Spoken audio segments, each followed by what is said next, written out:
First of all, giving all honor to Yahweh, Bahashim, Yahweh Shai, to all my brothers that's on the highways and byways doing this work for the Father, to my camp, the soldiers of Yahweh, to my brother Yahusab, to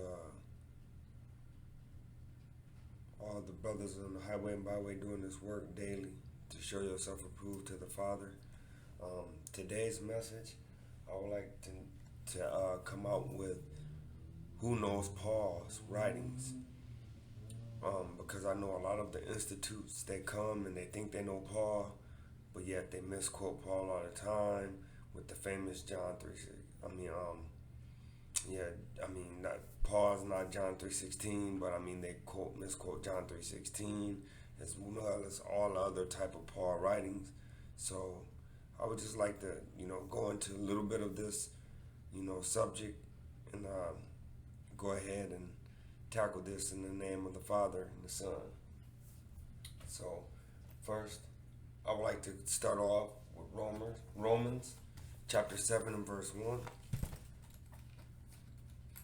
And I'll be coming from the King James Version Bible. And also I will be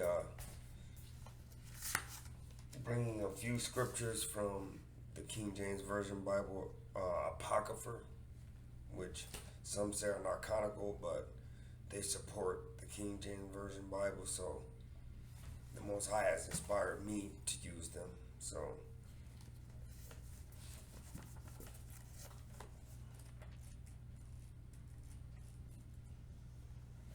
I'll be starting from the book of Romans, chapter 7 and verse 1. Ye know not, brethren, for I speak to them that know the law. So for all those that do not know, Paul is an inspired, inspired man of the Most High, that he never goes and just speaks to normal people that you're trying to influence that is Israel, or try to influence that is a Gadite, or try to influence that is Hebrew, or try to influence that is any of the 12 tribes, or their nationality, or anything. He's going to men that are already learned. So I'd like to start from the book of Romans chapter 7 verse 1, and I'll start from the top. Know ye not, brethren, for I speak to them that know the law, how that the law hath dominion over man as long as he liveth. So see, once again, this scripture is clearly stating that he's talking to men that know the law, and he's saying that if you know the law, then you truly understand that the law has dominion over a man's life, that is Israel, as long as he liveth. Not for Christ came and Christ died, and now we've condensed all of the commandments into two. Love the Father and love your neighbors, you love yourself, but hang them on all. No, we're not going there. Like, he's truly letting you know that as long as you're upon this earth, into heaven and earth, one jot and one tittle, that the law shall not pass away. So now I would like to precept this, and I would like to go into Matthew's 1, chapter 1 and verse 21.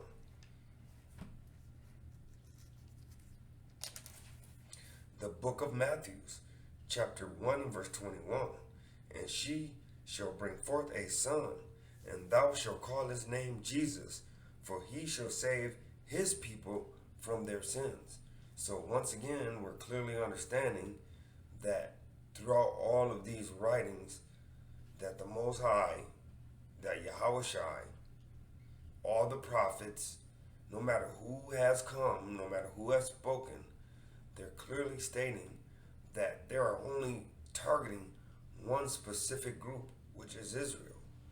So for all these different religions, or these different groups, or these different people, or whoever you are, you have to understand this, that this book was not written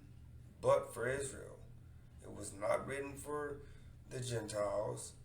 Well, I don't say the Gentiles because when you're talking about Gentiles, you also have to be clearly understood that Jew are sometimes Gentiles because we take on the customs of the heathen.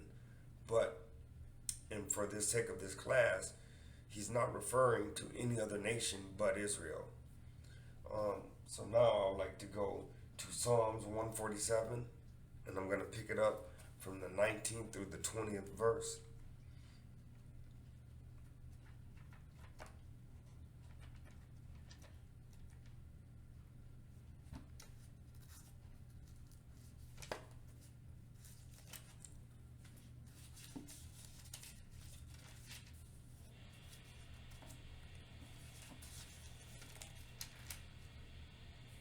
Okay.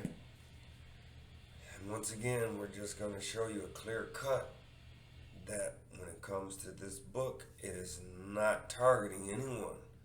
This is the heritage / law book of just Israel. We're coming from the book of Psalms, chapter 47, 147, Shalaki, and we're going to pick it up at the 19th verse. He showeth his word unto Jacob. We're talking about the Most High here. But his statutes and his judgments unto Israel. Verse 20. He hath not dealt so with any nation, and as far as his judgments, they have not known them. Praise ye the Lord. So here we go. Once again, he showeth his word, which is his law, unto Jacob, and his statutes and his judgments unto Israel, which means that he only judged Israel when it goes into Deuteronomy, when he shows us the judgments, who will be cursed, and all those nature of things. He clearly tells you that he only showed his statutes and his judgments unto Israel. Clearly. In verse 20, he hath not dealt so with any other nation. So that clearly is a clean cut. It's showing you that he has not dealt so with any other nation.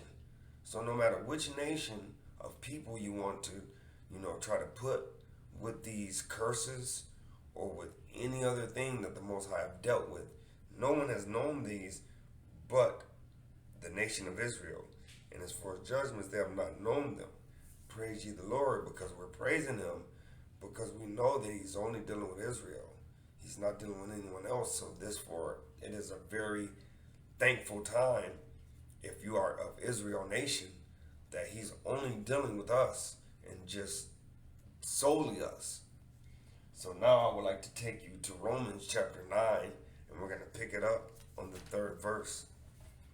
Because see, right now, we have an issue in Israel, because Israel always wants to take their oppressor with them and bring whoever their oppressor is, no matter which nation that, was against us, because the Most High clearly tells us that we have enemies.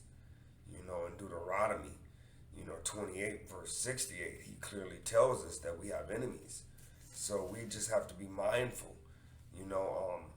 He also tells us in Psalms 83 that we have enemies.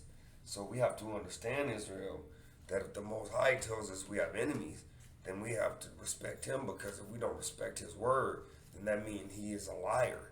And we know that the Most High have clearly told us he cannot lie, nor can the Son lie. So when we begin to pick up these passages and understand this word is of the truth. It's of the highest truth. And if you don't want to accept this word, you have not accepted the Father nor the Son. And if you don't accept them, then you just might as well begin to eat pork, break all the laws, all the commandments. Just go ahead. Just don't even deal with the book.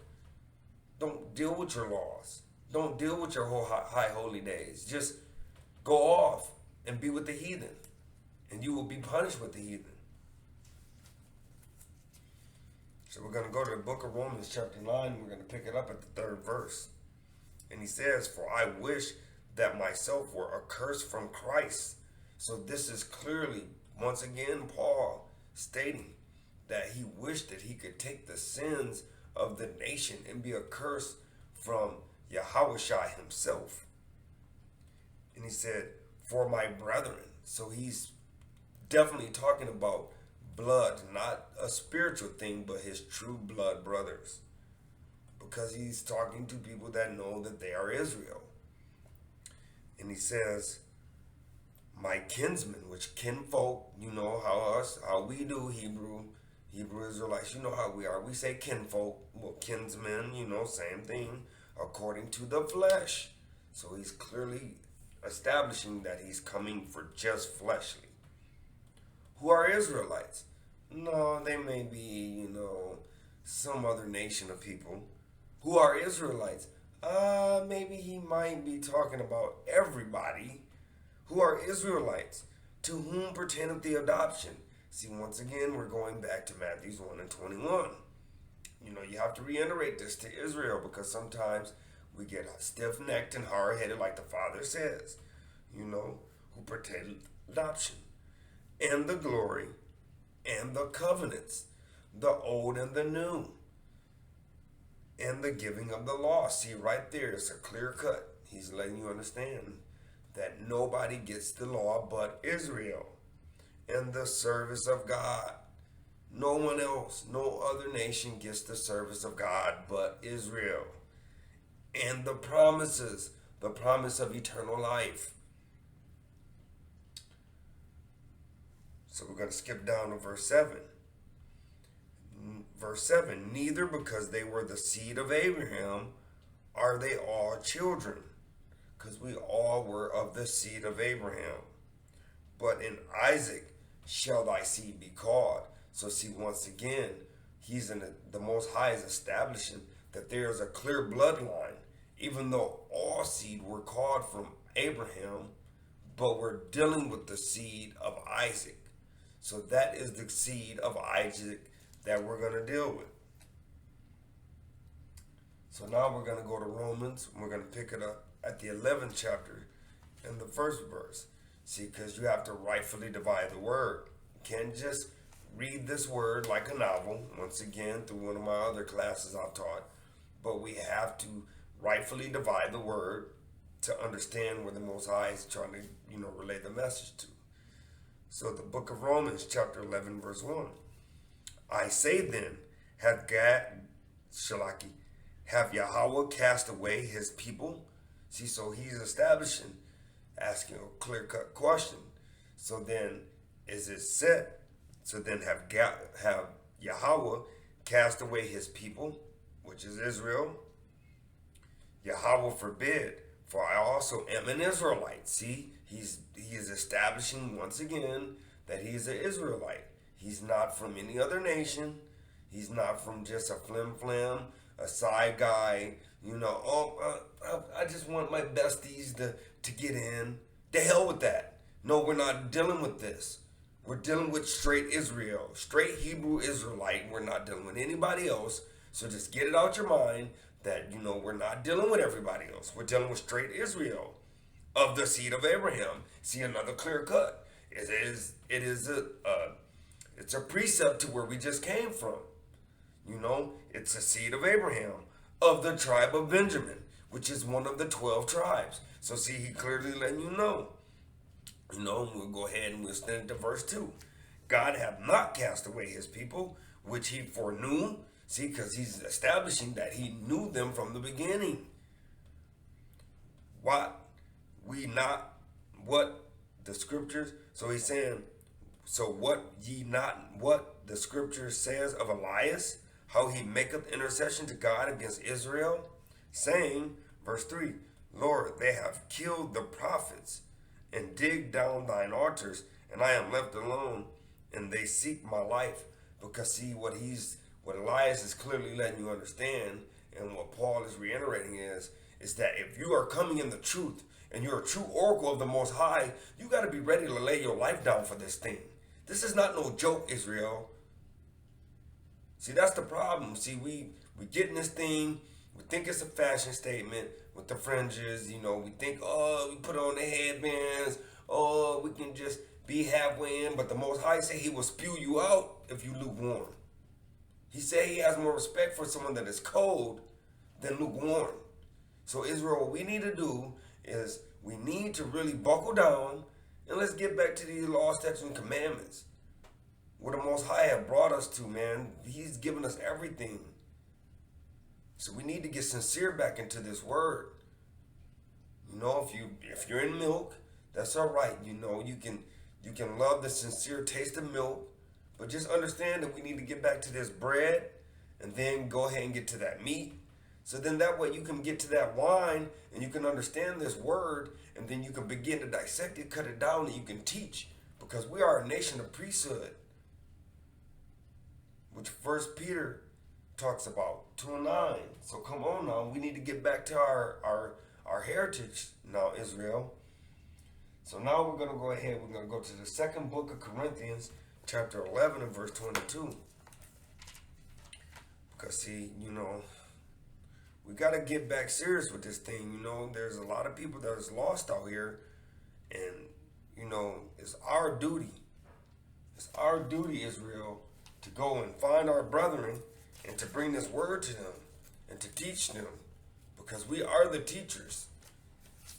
Some teachers, you know, some prophets, you know, some healers, some help, but whatever your gift is, we need to begin to tap back into this. So we're coming from the second book of Corinthians, chapter 11 and verse 22. And it says, "Are they Hebrews? So am I.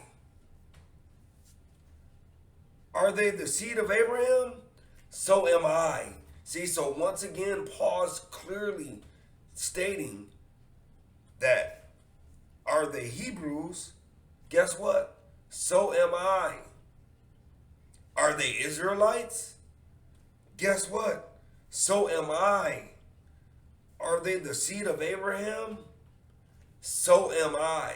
So he's letting you understand it's a clear cut. He's not talking about any other nation.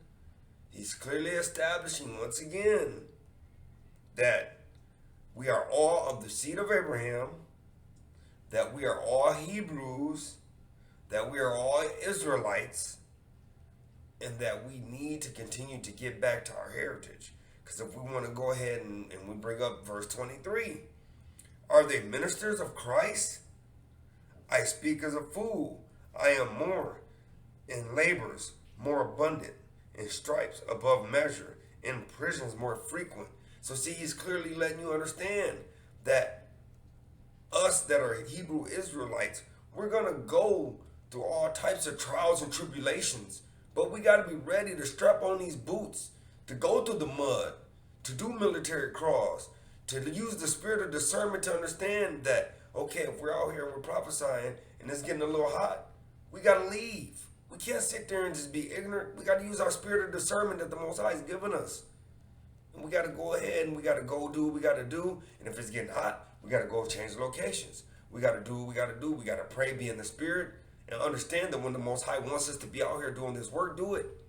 But if we got to go behind the scenes and teach, then teach. If we got to go home to home, then go home to home. But at the end of the day, we got to do this work. We got to put in this work daily. You know, we can't allow days to go without us doing work, without us, teaching, for all us to call it to be prophets, to go out there and prophesy to one another, to go ahead and be an inspiration to the others, because he said two are better than one. So if one to fall, there's somebody to pick them up, paraphrasing. So we have to be here for our brethren. We have to be here for our sisters. We have to, for us husbands, we have to be there for the wives. We are supposed to teach the wives, not these crooked Pharisee pastors, all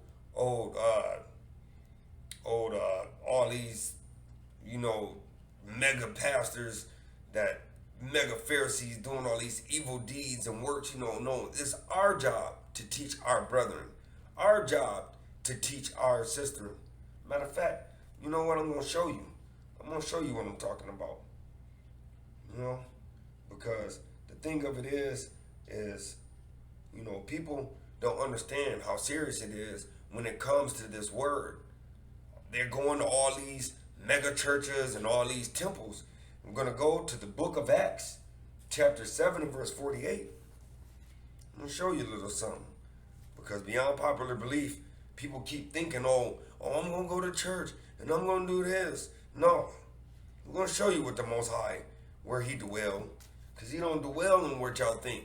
All these damn institutes. Excuse my language. But, all these institute, Christians and all these other doctrines. No. I'm going to go for the book of Acts, chapter 7 and verse 48.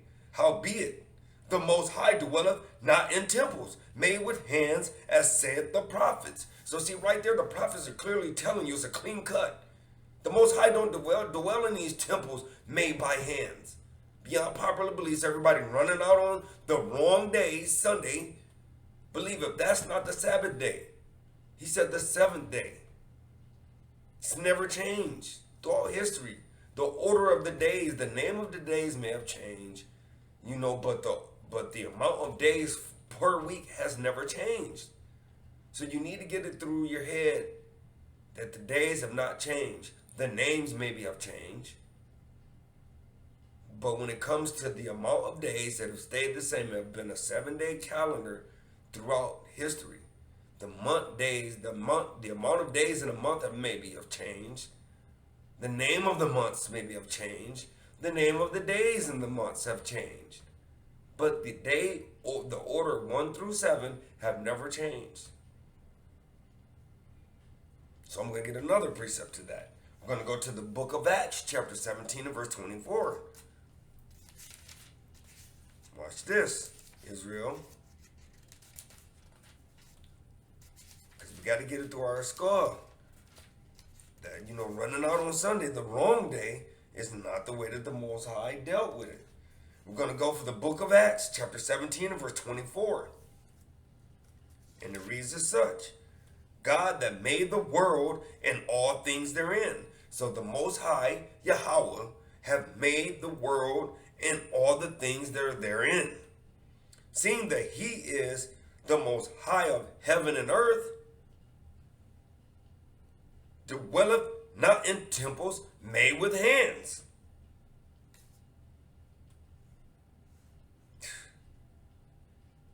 So he clearly states it, clear cuts it, that these temples that have been derived from hands, he don't dwell here. So we need to get it through our heads that running to these institutes is not the way. We've gotten so institutionalized by these modern day Pharisees that we don't understand that the Most High is not dealing with these temples. Well, that's why he shut this down. These old 501(c)(3)s or whatever the hell this free living for these Pharisees, modern day Pharisees, is just ludicrous. It's just craziness. We need to get through our head, Israel. The Most High ain't dealing with these temples. These devils that deal in these temples, he ain't dealing with this.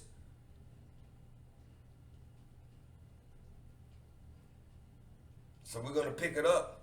Because now that we have to understand, we have to get that righteous understanding that he's not dwelling in these temples. So I'm going to take you to the book of Hosea, chapter 4 and verse 6, because we have to understand that the Most High ain't dealing with these temples. And this is the problem that we have, Israel. The book of Hosea, chapter 4 and verse 6, my people are destroyed for lack of knowledge. Because thou hast rejected knowledge. See, we're rejecting knowledge. We're rejecting the Most High knowledge. I will also reject thee. See, because the Most High is clearly cutting it and telling you. Because you have rejected his knowledge, he's going to reject thee. That thou shalt be no priest to me. See, because he's clearly letting you know that if you're in the truth, we're supposed to be priests to him. We're supposed to be bringing this word out to our brethren, to our sisterin, making sure that they don't err. But clearly, he's letting you know that if you reject his knowledge, which is his law, statutes, and commandments, then you're rejecting him. And if you're rejecting him, then you will be no priest to him. Seeing that thou hast forgotten the law of thy God. No, we don't have to keep the law. What did he say? Seeing that thou hast forgotten the law of thy God, which is the Most High Yahweh, I will also forget thy children, which is a twofold. Because if you ever notice, he calls us the children of Israel. So also he's talking about your children, which is your seed, as well as you, Israel. So if you have forgotten the law of the Most High, your power, I will also forget thy children, which is the twofold, you and your seed. So for all those that continue to think that the law is done away with, you need to come back to your Most High power and understand that this law is not done away with. The temple needs to be done away with. That's made by hand, which is all these Pharisees running these money houses, pimping all these collection trays out, sending them collection trays around like these little petty street whores, getting money from everybody. Oh yeah, that's all it is. It's a stainless steel street whore that runs around from pew to pew, which is corner to corner, pimping out whoever they can, whoever pocketbook they can, for filthy lucre. Titus talks about that. All these Pharisees that's going out for filthy lucre. You got to watch them. Remember what Jeremiah 23 says, chapter 1. Woe to them pastors that scatter my sheep. You better be careful for them sheep and them wolf and sheep clothing. Oh yeah, if you ain't got no spirit of discernment, which you ain't in this law. Let me take you to Revelation chapter 1 and verse 3. Let me let you know what you need to be doing on a regular basis before I get back to the meat of this lesson.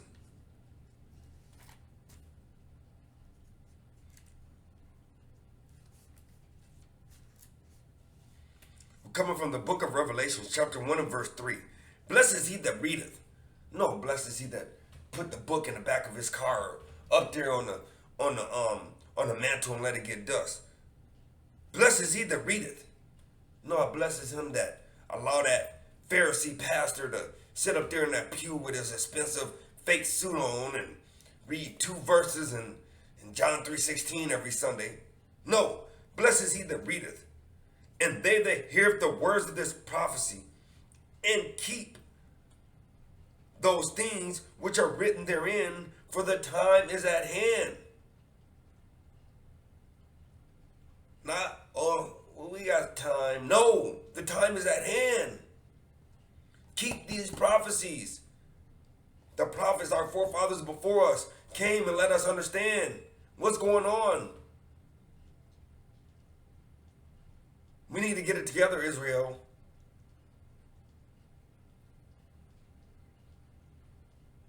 So once again,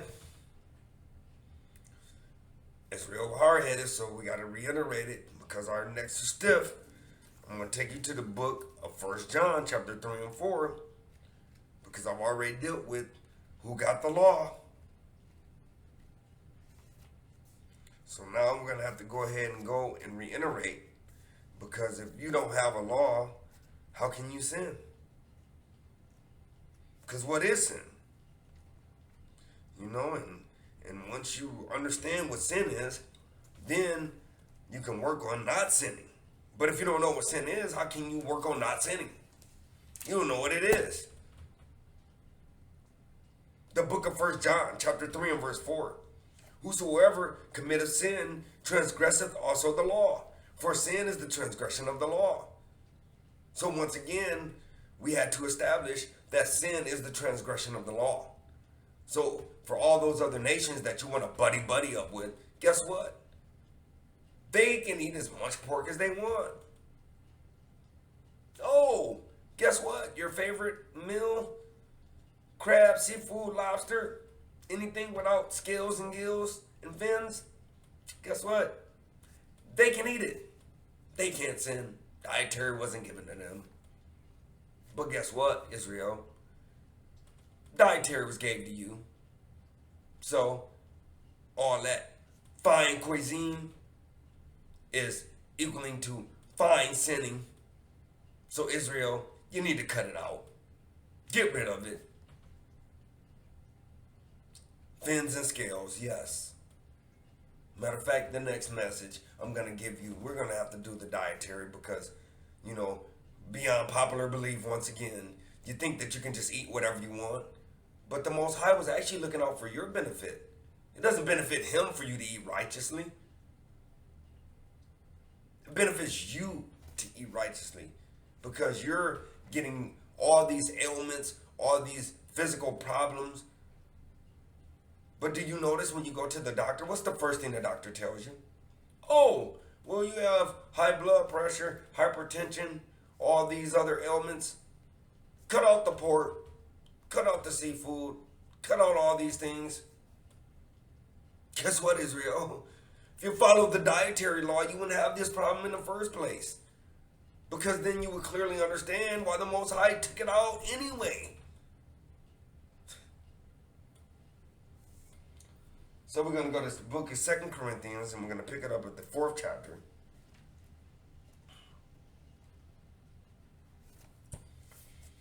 And we're going to pick it up at the 3rd through the 5th verse. And it clearly reads, but if our gospel be hid, once again, it's not for everybody. Israel, I'm speaking, Paul is speaking clearly to Israel. But if our gospel be hid, it is hid to them that are lost, in whom the God of this world, Cesare Borgia, clear cut, the God of this world,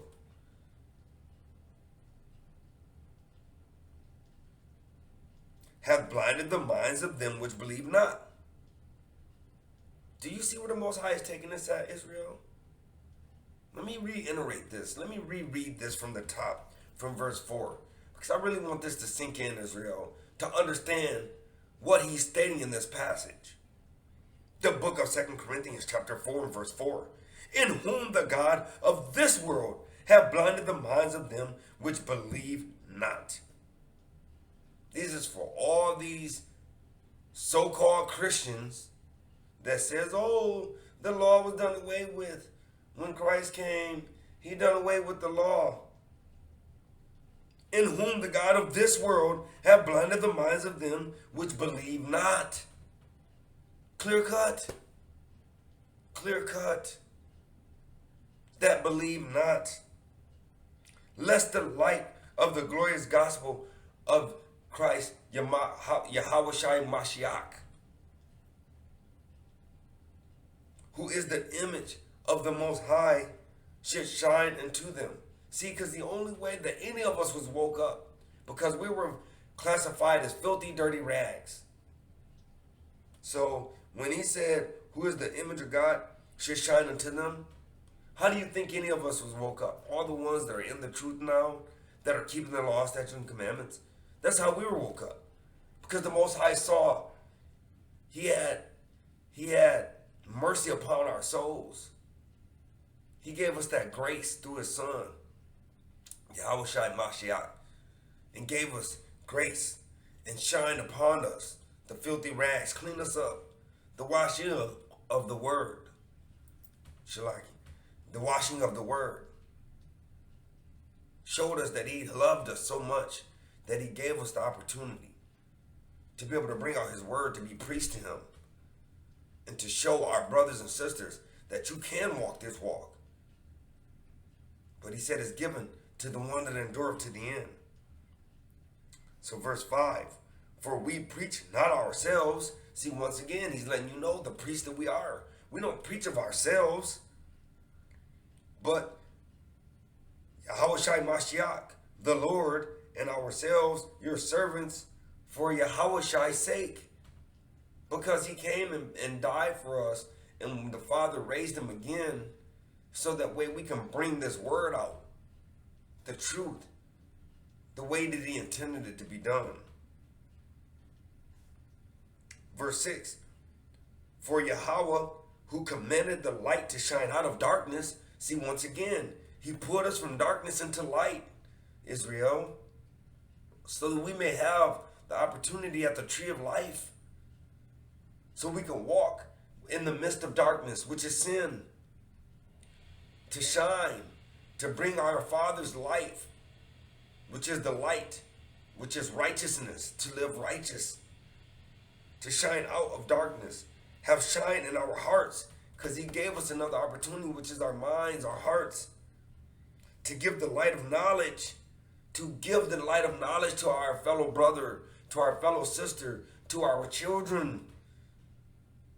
Because he told us to remember the days of old, to give the light of knowledge of the glory of Yahweh in the face of Yahweh Shai Mashiach. See, because we have to understand that we are brought here. The whole duty of man is to keep the commandments. That's it. He didn't bring us here for no other, joy. Oh, to be able to enjoy this beautiful, fruitful world. No. This isn't what he brought us here for. He brought us here to keep his law, statutes, and commandments. That's the whole duty of man. Not to feel good for ourselves and, I'm going to look good and I'm going to turn up all these heathen days. And no. It's not what we're here for. The whole duty of man is to keep the law, statutes, and commandments. So now I'm going to go to the shotgun. Because, beyond, popular belief, and I'm going to wrap it up here, Israel. The Most High didn't send his son for everybody. He didn't bring Adam and everyone else for everybody. So I'm going to go to the second book of Ezra, chapter 6, and we're going to pick it up from the 54th verse. And it says, "And after these, Adam also, whom thou madest Lord of all thy creatures." Because Adam, he made Adam in Genesis to name all the creatures, and to be Lord over them. And of him came we all. Because through Adam, all of us were made. And the people also whom thou hast chosen. So see, he's clearly cutting that he had a chosen line of Adam. Although Adam, through the seed of Adam, everybody was made, but there was a chosen Adam through the line was made. Verse 55, "All this have I spoken before thee, O Lord, because thou madest the world for our sakes." So once again, he's going back and reiterating that he made the world for our sakes, Israel. But watch this, here we go. Verse 56, "As for the other people," because see, beyond popular belief, the Most High isn't for everybody. He is not for everybody, Israel. "And as for the other people, which also come of Adam," so it's a clear-cut distinction that we all came from Adam. But as for the other group of people, not the chosen line, but the other people, "Thou hast said that they are nothing." Nothing, Israel, nothing. Nothing. But I thought he loved everyone. Nothing. "Thou hast said that they are nothing, but be like unto spittle." Be like unto spit, Israel. The other nations are like unto spit. "And hast likened the abundance of them unto a drop that falleth from a vessel." So if you had a vessel, Israel, let's just go ahead and just recap this. So if you had a vessel, let's just say your favorite drink. Let's just say OJ is your favorite drink. So if you had a vessel, one drip of orange juice drip from it, Israel. Okay. That one drip falls. Are you going to drop your whole pitcher of orange juice to catch this one drip and be like, "Ooh, this was the one"? If it was reputed as nothing? No, you're not.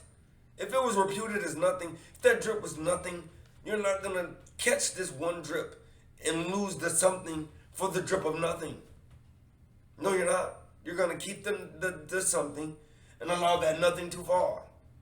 Now let's see how how he really saw that drip of nothing. Verse 57, and now, O Lord, behold, these heathen. So he went one step further and called them heathen, which have ever been reputed as nothing. Oh, the third time, Israel. He reputed them back as nothing. Have begun to be lords over us. So he clearly is breaking down Deuteronomy 28. He made them lords over us and to devour us, to belittle us, to make us into nothing, Israel. Why is this? Deuteronomy 28 clearly tells you we have to come back to our power. The law, statutes, and commandments clearly lets us understand that once we come back to our power, then our power defends us, Israel. Verse 58.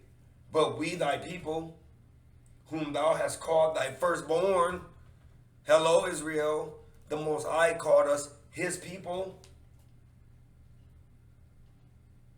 But we thy people, not everyone thy people. He could have said everyone thy people, right? But why did he say we thy people? Whom thou hast called thy firstborn. Not everyone he called thy firstborn, no. Whom thou hast called thy firstborn, thy only begotten. Did it say everyone thy only begotten? No. He said, who thou hast called thy firstborn, thy only begotten, and thy fervent lover. Everybody isn't your fervent lover. You have one fervent lover when it comes to a lover. Are given into their hands. See, so he clearly letting you understand. The so-called red man didn't come and captured millions and millions of slaves. No. Israel, he clearly cuts it. Are given into their hands. Given isn't taken. Given is given. If I give you dollars, let's just say, if I give you $1, did that say, oh, you took $1? No. I gave you $1. The Most High gave us into their hands. They didn't take it upon themselves and capture us. He gave us into their hands. Verse 59, and we're going to end it on this one. If the world now be made for our sakes, why do we not possess an inheritance with the world? How long shall this endure?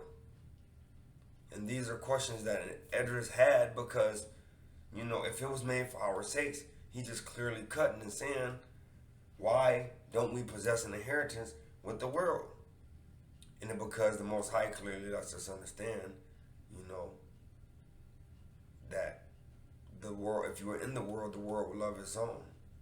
So the world hated you because you're not part of the world, paraphrasing. So it's basically letting you know that when you begin to keep these laws, statutes, and commandments, the world hates you.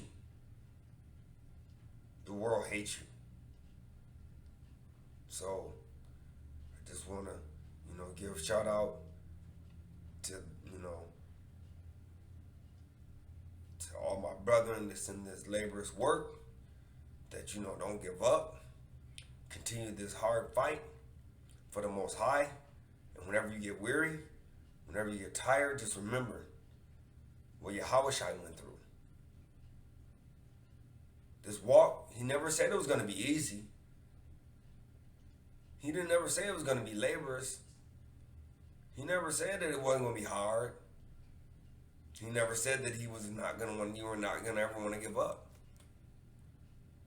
But what I'm telling you, Israel, is seek ye first the kingdom of the Most High. And as long as you continue to walk in these laws, statutes, and commandments, the Most High will give you the energy. He will give you the strength. You want understanding? You want knowledge? He'll give you that too. Just turn back to your power and understand, Israel, that this is a long, long journey, but it's rewarding. The gift of eternal life. All praises to Yahweh, Bahashem, Yahweh Shai. And I'm telling you, stand and fight, good people. Shalom, my brother and sister. Have a blessed night.